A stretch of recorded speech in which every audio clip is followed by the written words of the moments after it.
mistakes, but then finding how to come back into the game. When you make a mistake in front of 2,000 people, ooh, recovery is tough. Well, y'all forgetting something. They are a team RRQ Hoshi. They are RRQ, so perhaps pressure.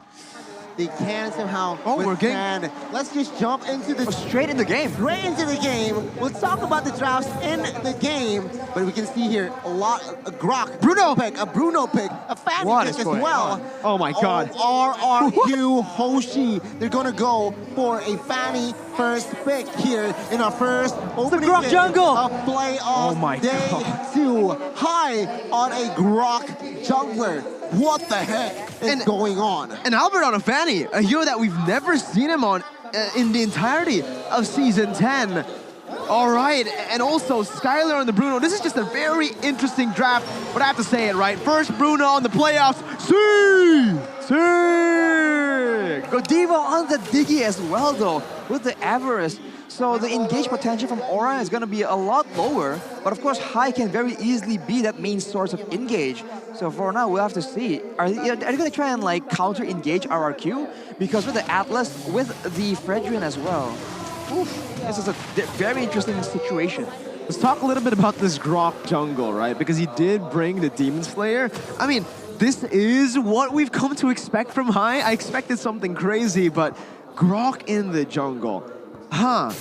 We'll have to see how this works out. Albert here jumps in onto his facehugger, forced him to use that flicker, no first blood. But it seems like RRQ Hoshi, they want the blood. Right now, it's also a Demon Slayer Fanny, so a lot less aggressive. We'll have to see how that plays out. The whole time we've seen a Demon Slayer Fanny, I think was Taz with a tank build Fanny as well. And it didn't really work out. So yeah, probably more objective orientated and just using that mobility to try and abuse the slow rotations from Aura Fire. You can see here action topside Fluffy able to escape with that skill. And it seems like, again, no first blood in the first 2 minutes. And now we are going to see that the tempo has gone down slow. Right now, though, they're looking for another.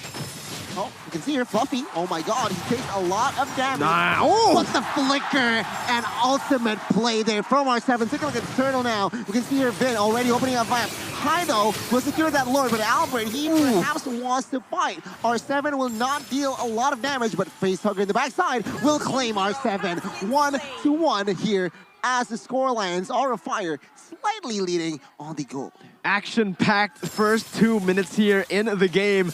Turtle over to Aura and the kill, so it is going to be worth it for Aura Fire right now. And looking at their composition, honestly, right, they need to play for that strong side XP lane as much as possible because Bruno, on the hands of Skylar up against Kabuki on the Beatrix, is definitely going to be a better lane for the Bruno in this gold lane matchup. You do have questions about the late game and early game situation here, because for RRQ Hoshi, with a Fanny, with a Bruno, it does seem like they're going to be a lot stronger in the early game, but Aura is managing to actually match the aggression, and there we go, wild charge towards Vin. Yeah, he used that retribution as well. Feather Edge tries to back him up.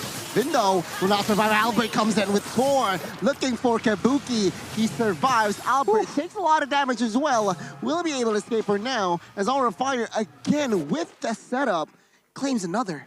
Again, right? This just basically shows that even RRQ were saving a lot of strats and a lot of these picks in the regular season. Throughout the entirety of the regular season, RRQ, they only went towards fans towards Fanny and Natalia, but R7 going to be engaged on. A 2v1 cancel out that real world. Whoa! Damage here. Double, no double, 1-for-1 there. As Albert and R7 claims a kill, Godiva forced to flicker away on towards the turret, but it will be RRQ Hoshi saying, we want the kills as well. Man, the collapses from RRQ have been absolutely brutal. Every single time they pull the trigger, they go all in. And back again to that topic. In the regular season, they always ban Fanny and Natalia. Albert has never picked it up. We thought it's because maybe Albert's not comfortable on the Fanny, but maybe here, they're showing it. They're saying that, yo, he is comfortable, we're just hiding it for when it matters most. Well, right now, though, Aura Fire is still having the upper hand somehow. If they target anyone else except for R7 on the Fredrin, it might just work out because R7 is able to soak so much damage, and that is what is using up the damage coming in from Aura Fire. But here we go, Fights breaks out in the Turtle Pit.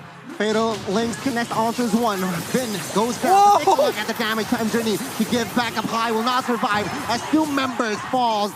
Fanny is just unstoppable. Kabuki in the backside will not survive as well as 3 members will go down. As for the turtle, it seems like it will fall to the hands of RRQ. We'll see here, Fluffy with low HP. What can he do? Vin providing cover and as well as vision here. Go Diva will poke damage, but Fluffy, take a look at the damage. So nasty on towards Vin, and it seems like RRQ Hoshi will still, well, we'll reset the turtle. Okay, they will just back off for now as RRQ Hoshi is in the lead gold-wise. Right now, you know, Aura Fire, with their composition, they need to play around the Yve and the Beatrix that they have. Let both of these members scale. If they take too many team fights in the early stages, RRQ are definitely going to have an upper edge here. But Aura, they need to play that long game once again. Ooh, we take a look at the talent predictions by Axe here. We have an Aura sandwich on both the Indonesian and English desk. And a turtle actually will be picked up by Aura. So that's a small victory. But they have to be very careful. We saw how it plays out when they go for a 5v5 team fight, and when Albert doesn't get CC'd because he just goes all around dealing a lot of damage, and Aura Fire, at least for now, will not be able to withstand that. Yeah, the winning lanes for RRQ Hoshi are basically going to be able to help them dictate this game, right? With the tempo that they have. Map control definitely in favor of RRQ as they look to collapse. 2v2 here high, misses that wild charge, but take a look at the knockup, it was huge. But Fluffy in the backside, forced to flicker away, will not survive. Killing spree for Albert, and it seems like Albert is stuck as high, will claim that showdown as well. And now R7 will not be able to deal damage, and it seems like 1-for-1, the fighter for the jungler. An amazing flashy play from RRQ, but it leads to Aura Fire getting a shutdown. Oh! Links connects onto his Q, responded well by Godiva with that time journey here. Will not to mount on towards anything, but it seems like I might be wrong. Skylar here chunking, poking that turret bot side to half HP. They might engage in a war there as High is already looking for bodies. But take a look at the sniper there connecting on towards Godiva in the backside. And it seems like RRQ Hoshi, they do not want business. Notice how they're playing here, Aura Fire. Every single resource, even the kills that they can funnel to Kabuki, they do it. Gold buff secured, but it was for Kabuki. High was hitting on it, and he stopped hitting right as Kabuki goes for the last hit. So Aura Fire are really playing towards just funneling everything towards Kabuki and letting him carry once he gets those power spikes. On the Beatrix, he can definitely do so as well. So Aura here, with the turret taken in the bot side, they're going to try and get more resources, but they have to still be very careful because we see that RRQ Hoshi, they've been sending R7 or perhaps Skylar just going for the weird routes, weird flanks, and they will always find opportunities if Aura Fire just doesn't play that control game, that vision game properly. Let's see. Once again, they're setting up for the turtle. Ghani, they're going for it. Oh, Vin caught here. He gets taken down with 4, taking down the Link. And take a look at High, though. He will be sliced to death by that Fanny. And now we can see her 4v4. Godiva, Fluffy, Kabuki, face up. They want the mid here, perhaps, as RRQ. They are trying to somehow defend this one. Able to do so is RRQ Hoshi, who were in almost a 2,000 gold lead. Aura Fire slowly but surely catching up. Man, RRQ, right? The thing is with their composition, it's built around getting that snowball. And so far in the last 8 minutes, they've only been able to get an 800 gold lead. Again, with the winning lanes that they have. If Aura Fire play at this pace, they're going to be able to outscale RRQ Hoshi. As we're going to take a look at the items. Arashi, just put your focus on the Beatrix for now. Counter-Strike as well as most likely a BOD here. The still leg pets are available, but not for Fluffy, who's going to get jumped on, and he only has a Bloodlust Axe, so he can regen, but he won't be as tanky as Vin gets trapped in the side. Yep, Vin here again taken down for that turret though. Top side 2v2. Albert trying to escape with the cables here is R7 dealing damage on towards Kabuki. No commitments for a real fight here. Oh my! That I might be wrong. R7 claiming with that kill perhaps. Gets it on. Kabuki 1 HP will survive. Feather airstrike will not be able to locate Kabuki, but Albert delivers finds Godiva and picks up a kill. My goodness, just non-stop action across the map, bottom and now top side. RRQ, man, we're gonna have to see again as Vin is gonna be looking for that play. Oh, watch out. Look at the damage from Fluffy here. Taking down one, and he adds more as Facehugger claims another. And Vin, with the flicker, he holds that flicker and he gets taken down. RFI with 5 in the mid side will definitely collapse the mid turret here. R7 will not be able to do anything. Albert a little bit late to the party there, but RFI looking at the next objective, the first ward. My God, again, Arashi, 600 gold lead now. What can you say about this fight? But I don't think you're gonna get to talk again though. R7 wants to look for that opening. Oh no. Oh, 4v1 here. R7 with no spells in hand. He will not survive. And take a look at Fanny here. Will he be able? Albert. Oh. With the cables. Will he be able to? Not this time. Kabuki says hello to the Lord. Kabuki will not be able to find Albert though. Albert will escape. But yes, Arashi, give me some analysis, please. Just our Fire is able to find the better fights here. We talked about how they have very limited amounts of crowd control, limited amounts of engage, but Hai was able to actually get a 3-man wild charge and just starts everything off for the side of Aura Fire. RRQ tries their best to try and combo it back, but unless Vin can get a huge play going on, it's going to be very difficult. And every single time Vin has tried to go for those fatal link plays, he's been zoned away. He's been poked down before he can even make the play happen. And there we go. Pickoffs is the way to go for RRQ Hoshi. Yeah, it doesn't seem like Albert is uncomfortable on the hero, man. He looks fresh on the hero, right? He's grabbing kills left and right, just like you guys can grab food with the discount code, 90% discount code, grb.to/MPL. Aura Fire now, like I mentioned, once they get Kabuki those item power spikes, this is where they start to pull the trigger, and they're doing it in the mid lane. Hi. Ooh, so squishy with that damage. Oh my God, take a look at that sniper shot by Kabuki. Taking Fanny very, very low, but RRQ Hoshi will be able to defend this one as Aura Fire, on the flip side, has established a 2,000 gold lead. 2.5k gold lead for Aura Fire. And right now, they're controlling the zoning game as well. They have more vision and more map control, despite the fact that generally, in a way, they don't really have the best frontliners. RRQ Hoshi can use Vin as well as R7 to be the main frontline, the main person they send to absorb damage in the front. Aura Fire don't have that, but it doesn't matter. With how aggressive they're playing, with how fluidly they are passing around the map, they're able to actually pressure RRQ Hoshi back. During this calm before the storm, I guess this is a perfect time to actually talk a little bit about our predictions, right? The town prediction here. Me and Papulong, we went for Aura Fire. We're the only two casters that went for Aura, so maybe you guys can start first. Rashi, why did you go for RRQ Hoshi? I feel like they have the tools available to go for those early game plays. And we have seen that even with a Diggy, right, at this point, it doesn't really mean that you have countered the Atlas. So I thought RRQ Hoshi will be able to make a play happen. Here we go. Yeah, I mean, again, a smart concealed play was placed there. And Fluffy was the casualty, the sole casualty here, Aura Fire. What can they do to somehow defend, though? They are still in the lead, but I feel like RRQ Hoshi, with their comp here, especially Clay, take a look at the items. Already Lightning Truncheon, Genius Wand on his way, so I feel like more pressure is going to be there for side of Aura Fire as well. Aura Fire right now, though, Facehugger has that Glowing One, Ice Queen's One combo. That is deadly against these bigger buffer members like the Atlas, like the Fredrin as well.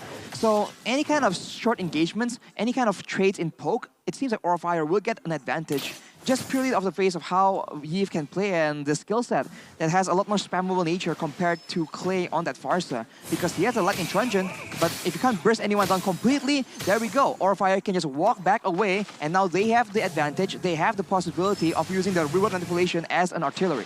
I guess it's time for me to talk a little bit about why I went for Aura Fire myself, right? Firstly, their wave control. Very good with this composition, and their mobility as well. One thing that the Fredrin doesn't have that the Paquito has is that mobility, right? Sure, in terms of clearing waves, in terms of just laning in general, I would actually say that the Fredrin does really well up against the Paquito. But this, in the mid stage towards that late stage, that's where the mobility actually really shines, especially for someone like a Paquito, right? For this Aura Fire composition as well, they want to try their best to stick as 5 members with the time journey and with that wild charge.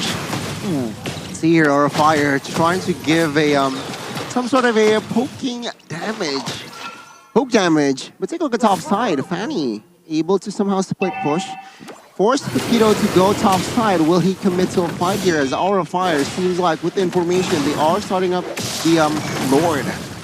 Hai has the mom support right there, ladies and gentlemen, on the bottom right of the screen. You can see Hai's mother supporting him from the audience right now. But Aura Fire are looking for this now. I think the power spike has shifted over to Aura, and RRQ are going to be the ones to have to force it. Oh my god, Fluffy doing his main job there. Canceling out, but take a look at the Lord. It will fall to hands of Hai. Vin falls. RRQ Hoshi, 2 members down, and seems like Aura Fire, they will force a fight here in the backside. Skylar being the main target. Will he be able to survive? As, yeah, it seems like it will be 3v5. But now Kabuki. Oh my god!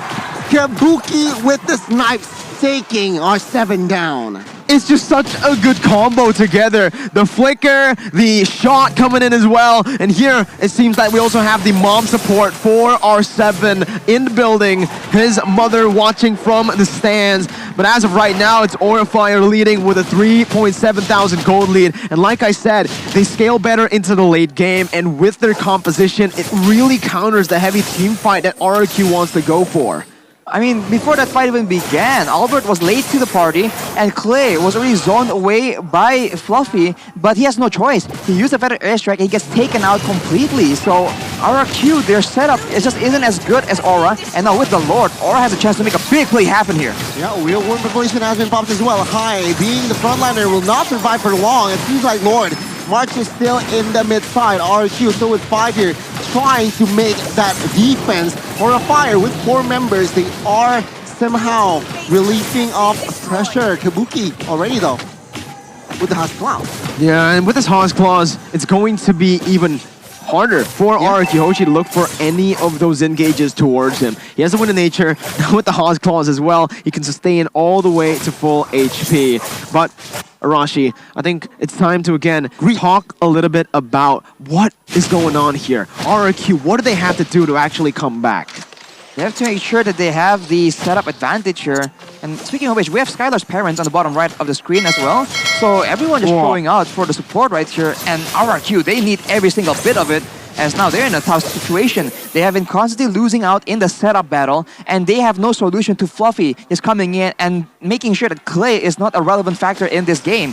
They need to be able to make Vision a priority and actually let Vin engage and get a beneficial setup for his team. Both of the mid laner ults has been popped here. Real world manipulation, and as well as that feathered airstrike. It seems like Fanny Albert has done a splendid job and is doing in its main job now, entering the late game. Just split push, taking the pressure off, and you can see here now, Albert with the cable still able to escape. And it seems like the cut-off, the flanking from Godiva will not come to fruition. Now, again, right, we need to talk a little bit about just how Aura Fire have been able to play this game. Kabuki, again, if that hits Skylar again, it would just be so annoying, right? Because the last 2 fights, Skylar's been just zoned off by Kabuki's ultimate alone. The render shot. Skylar hasn't been able to be... he literally isn't given room at all to play currently by Kabuki, by Facehugger. The range advantage that Aura Fire has, and obviously that disengage tool is just so beautiful, so good for them right now. See here again, Albert trying to find a sneak in play. 11,000, 10,000. Oh my god! On the Lord. Kabuki. Facehugger will claim that Lord. It seems like Vin will pop that Immortal off as well. Flicker ult will not amount to anything. I might be wrong though. Vin gets taken down. And we can see here R7 trying to deal damage. Kabuki gets taken down by Clay. And it seems like RRQ Hoshi, even though Roamer has been taken down, they are able to withstand the pressure. They are now dealing with the Lord in the mid side. Aura Fire down with 4. Again, Aura Fire with the most common mistake that they've been making throughout the regular season, throughout the playoffs. once they get ahead, they start to lose that discipline. They go in for a little too much in these fights, committing way more than they should have, right? With the Evolved Lord secured there, they should have backed up, but Albert now. Whoa, he's still going in. Whoa! The Immortal from Facehugger, but take a look at Albert. He bought time, and take a look at the backup. Clay with the assassination on towards Fluffy. Godiva might be next here. He still has that Immortal. It will say bye-bye now, but now Aura Fire again there in the hot seat as the Kings of Kings, they are making a comeback. Albert taking the game into his own hands.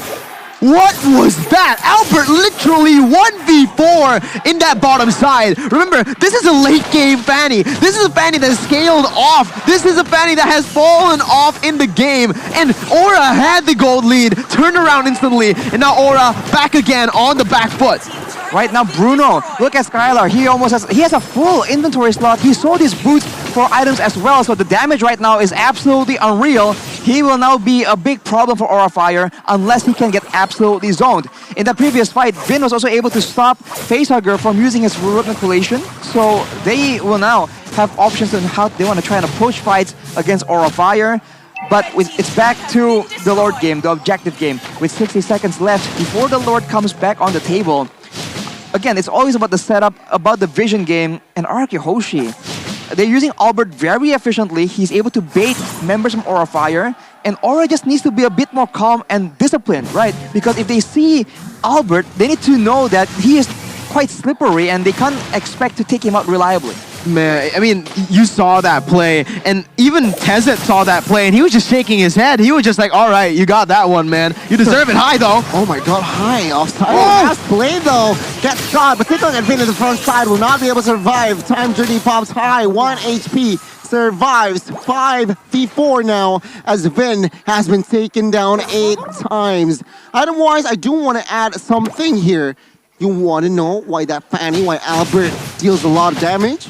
Because only Godiva built anti-cuirass. The rest of the members has yet to build anti-cuirass. And Albert is aware of that. He exploits that fact. Lord is up now. We'll see the setup. Let's see, once again, the setup coming through. Fluffy with the flanks here. Albert might actually be caught by that knockout strike. RRQ needs to play it carefully. Godiva, whoa, whoa, whoa, whoa! Oh my god, take a look at the damage from that Bruno Skylar. Again, that poking damage high. 1 HP will not survive, rather, even from that magic worship.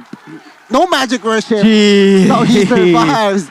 Clay is on that magic mystery shop, so Aura Fire will reset the Lord. And it seems like RRQ Hoshi.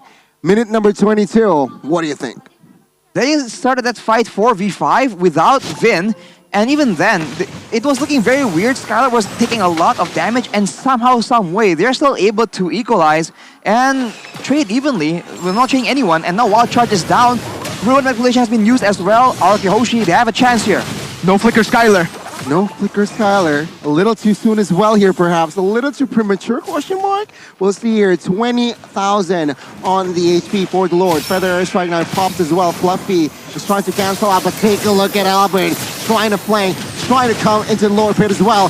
Retribution battle will be won by High. Even falls. Skylar with the on-point win of nature. Flicker ult play by Vin will not mount to anything. Clay needs to escape Vin as well. He gets caught by the barrier. He gets taken down. 3v5. Aura Fire looks for the end. What a fight by Aura Fire. The positioning by Kabuki. The retreat from High. It was a beautiful, beautiful team fight. And Aura Fire with this are looking for something. Albert though. Oh! Gets the Immortal from High, but Albert gets shut it down. Aura Fire here. Only they are still strong with 5. RRQ defending only 2. Clay gets taken down as Facehugger Clay's a double. The base is just too exposed as Aura Fire, the Red Dragons, making the Kings of Kings bow down to the Dragons. 1-0, Aura Fire. What a game, and again, if it came down to the late stages, they don't even need the gold lead. As long as everyone have their item power spikes, most importantly that Eve, that Beatrix, you're not going to be able to withstand that damage. Anyone and everyone, even if you have a Uranus, you're gonna get melted down by this composition. And Aura Fire, They strike first in the best of 5. Wow, man. RRQ Hoshi, it looked so good for them, but all the way in the late game, the combination of a Beatrix and a Yves as well, that's just a lot of range, a lot of ways that they can actually zone away and do damage to RRQ, and eventually they just come out on top. So, well played, but it's only game number 1. This is a best of 5. And I think RRQ has a lot of adjustments to make. And I don't know, I feel like Vin on that Atlas, man, it was so difficult for him to get any kind of work done. Yeah, there's nothing he could do. Diggy. What was he supposed to do? Up against a Diggy, that's one. Up against the Grok as well. So let's say the time journey is gone. You baited it out. Even when you go for